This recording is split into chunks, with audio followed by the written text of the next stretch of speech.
LOCKERROOM Retro Replay. So my radio career took me from, well, my first paying job, real job.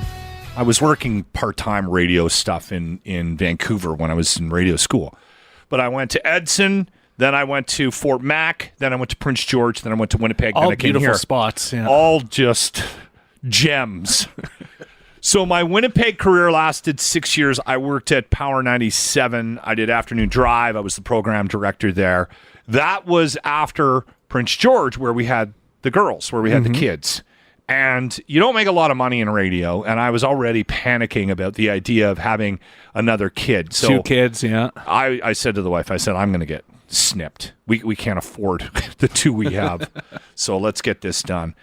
And unfortunately, I got it done in Winnipeg. Now, if you know anything about Winnipeg, God love Winnipeg, but if you have money and you're smart, you don't live in Winnipeg.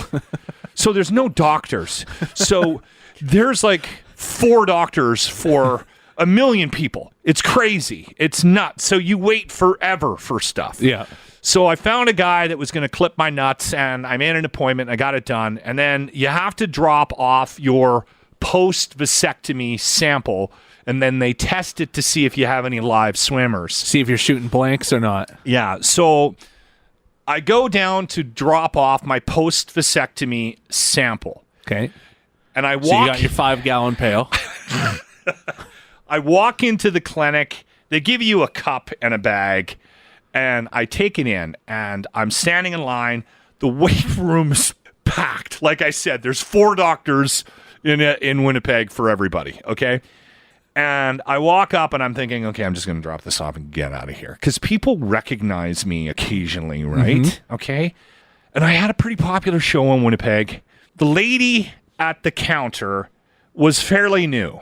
It'll become clear as to why I know she just started. It's my turn. I step up, and I put my bag on the counter, and I said, Gently, hopefully. I'm here to drop off my post-vasectomy sample. And she goes, I'm sorry? Skip the dishes. And I said, I'm here to drop off my post-vasectomy sample. And you know me, I don't get quieter, I get louder. She looks at me with complete and total confusion. I'm starting to panic because I don't want to say, I got a bag of on the counter. You could have said splooge. There's so many other better. words you could have used. Right? Love juice. Loved you. I don't want to say one of these things. Finally, she goes, oh! Oh. And she goes beet red. Then she starts searching for something, and I'm like, what is she doing? She's looking for a piece of paper. She finds a piece of paper, and she goes, okay, so now I realize she's got a list of questions she needs to ask me before she Can accept your load. My load.